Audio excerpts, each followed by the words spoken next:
people who worry that one day nuclear weaponry will fall in the hands of the Arabs, they fail to realize that the Islamic bomb has already been dropped. It fell the day Prophet Muhammad, peace be upon him, was born. Wa akhiru da'wana alhamdulillahi rabbil alameen.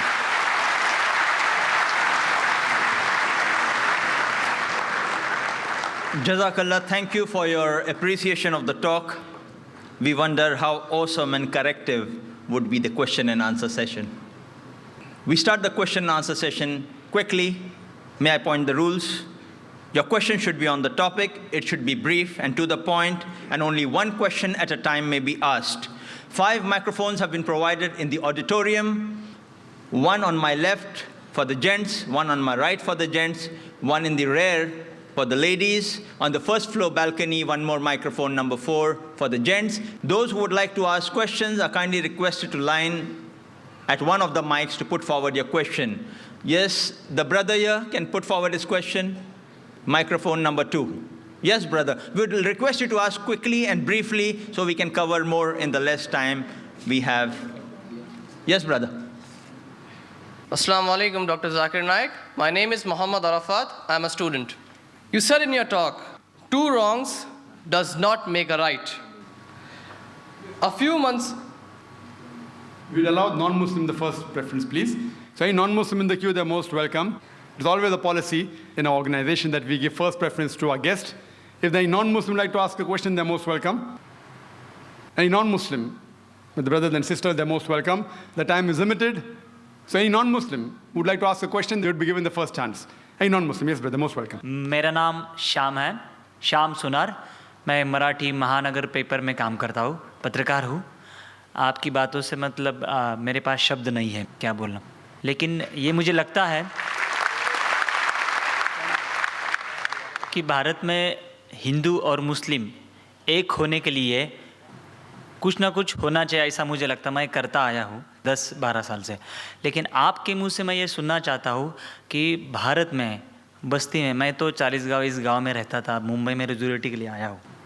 बस्ती बस्ती में जो हिंदू और मुस्लिम हैं, इनके दिल में अगर गलत फहमी है, और वो है भी सही मायने में कुछ हद तक है, तो वो दूर करने के लिए आपकी क्या सुझाव है कि हिंदू और मुस्लिम दोनों कम्युनिटी के लोग कैसे इकट्ठे आ सकते हैं? Brother asked a very good question. That what is the suggestion from me that how can we get the Hindus and Muslims on a common platform? How can we come together? The reply to this is, I have given a talk on similarities between Hinduism and Islam. I've given that talk in Bombay. I've given the talk in Chennai. I've given in other parts of India. And we find there that tens of thousands have attended. In Bombay, about 20,000. In Chennai, a similar number. And other parts of India. And many non-Muslims have attended. Many Hindus have attended, thousands of them. And many of them told me that, Brother Zakir, there was a person, just a comment, that what I did not know about Hinduism in the past 40 years of my life, I have learned in the past 4 hours. I follow the guidance of the Quran of Surah Al-Imran, chapter 3, verse 64, which says, Ta'alaw ila kalmatin sawa'in bainakum. Come to common terms as between us and you. Which is the first term? Allah na'budu illallah. That we worship none but one God. What we realize, that I don't believe in interfaith dialogue. We say that Hinduism is the same, Islam is the same, Christianity is the same. This is just a gimmick. If I ask the Hindu Pandit, will you become a Muslim? He'll say no. If I ask the Muslim, will you become a Christian? He'll say no. If I ask the priest, will you become a Hindu? He'll say no. So what is same? It's not same. We have to agree that there are differences, but there are similarities also. Let us agree at least to follow the commonalities. What is different, keep it aside. So what I say, that take all the religious scriptures, whether it be the Bhagavad Gita, whether it be the Veda, the Upanishad, the Bible, the Quran, at least what is common, what is different, keep it aside, we can discuss some other time. But at least what is common, let us agree to follow it. And I've given the talk and I've showed so many similarities. So many. So you can refer to my video cassette. And what happens, many of them are not aware. The Muslims are not aware of their religion.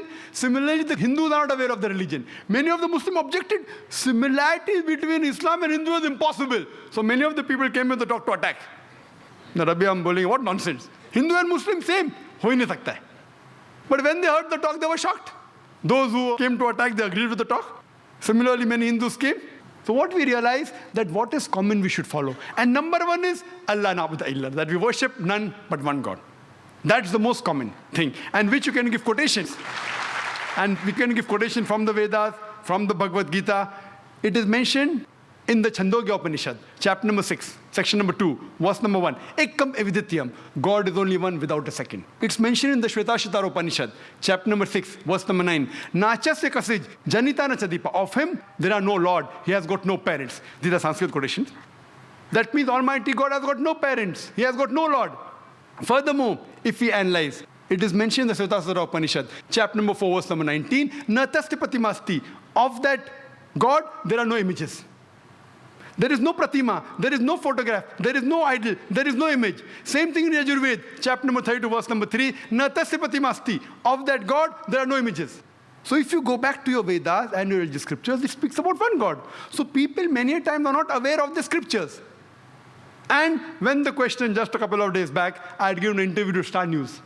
They asked me, Brother Zakir, what is your view regarding Vande Mataram?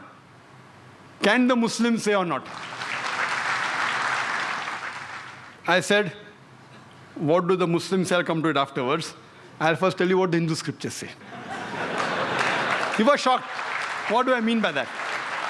I said, if anyone who's a scholar of the Veda agrees that God has got no pratima. So when you say Vande Mataram, that this country is my mother and you call it God, a person who's a scholar, I'm not talking about the normal people who don't know about the scriptures. But you ask a scholar, he will say that Vande Mataram goes against the Vedas. Because Vande Mataram in no less than 3 places it says, I bow down to thee. I worship thee. If you see about the Arya Samaj and you see the various top scholars, they think according to the Vedas, idol worship is not permitted. There are verses in Bhagavad Gita, chapter number 7, verse number 20, which says that you should not do idol worship. So here when we go back to our scriptures, unfortunately, they believe in a form of pantheism. So even according to the Vedas, if you're a good scholar, this song, Vande Mataram, that I bow down and I worship thee, as I quoted in Sanskrit about Upanishad, it's against. Even in Islam, there are 12 lines which are objectionable. 3 times it is said, Vande Mataram, which means I bow down to thee. If once it says that this country is my mother, once it says I will kiss the feet, once it says about the divine things, about the smile, talking about divinity, it calls it Lakshmi, it is called Durga. All these things are objectionable. We Muslims, we love this country. But we will not bow down to anyone but to Almighty God. Even a mother who has born in a womb for 9 months, we love her, we respect her, but we will not bow down to our mother, to our own mother. The number one human being who we love and respect in the world after Allah subhanahu wa ta'ala, it is Muhammad sallallahu alaihi wasallam. We will even not bow down to our Prophet Muhammad, peace be upon him. Is it required that we should sing this song, Vande Mataram? It is a political gimmick. Politicians, they thought they'll get the vote bank. They even made a gimmick on the date. You know when it was written by Bankim Chand Chattopadhyay in 1876. It was published in 1882. So where is century come now? And where's 7th September? They made a mistake, the political gimmick. Furthermore, even a Muslim living in Saudi Arabia, he cannot bow down to his country, Saudi Arabia. Even a Muslim living in Pakistan cannot bow down to Pakistan. It is shirk. So to say that the Indian Muslims are not patriotic, it is our religion. Our creator, our God who has made this country is far superior. So we love this country. When required for the truth, we are willing to die for this country. But we will not bow down to anyone but Almighty God. We would prefer questions from non-Muslims first because we have a limited time. I think it would be fair to the occasion. And people who would like to ask questions on the slip can kindly write on the slips and pass it on down the aisle. Yeah. Any other question with any sister there? A non-Muslim sister? Yes. Assalamu alaikum and good evening to everyone present here. My name is Preeti Sethi. I would like to ask you, sir, as in your talk you have said that Osama bin Laden, we can't consider him as a terrorist, as it is said in BBC and CNN channels. But at the same time, we get the same information about the bomb blast and the count which we get about the bomb blast on the same channels. So whether it has to be believed or no. Thank you, sir. The sisters asked a very good question, very relevant question. I said that when we talk about Osama bin Laden, that if you get information on BBC that he's a terrorist, we don't have to believe. But when we get the count of the bomb blast, do we have to believe? That's what I said, the people controlling. That doesn't mean all the news of BBC is wrong. That news in which they make a hero into a villain, in which they'll benefit, you have to check up. So here when we see that these normally bomb blast figures that you get, most of them that you find will be somewhat similar. If it's a government channel of the country in which the bomb blasts have taken place, the figure will be normally low. Why? Because the government wants to show that less people have been killed. Like the police commissioner wrote to me, 187 people killed. Newspaper writes 207. I don't know who's right. I'm not saying that Commissioner A.N. Roy is lying. I'm not saying that. Please don't get me wrong.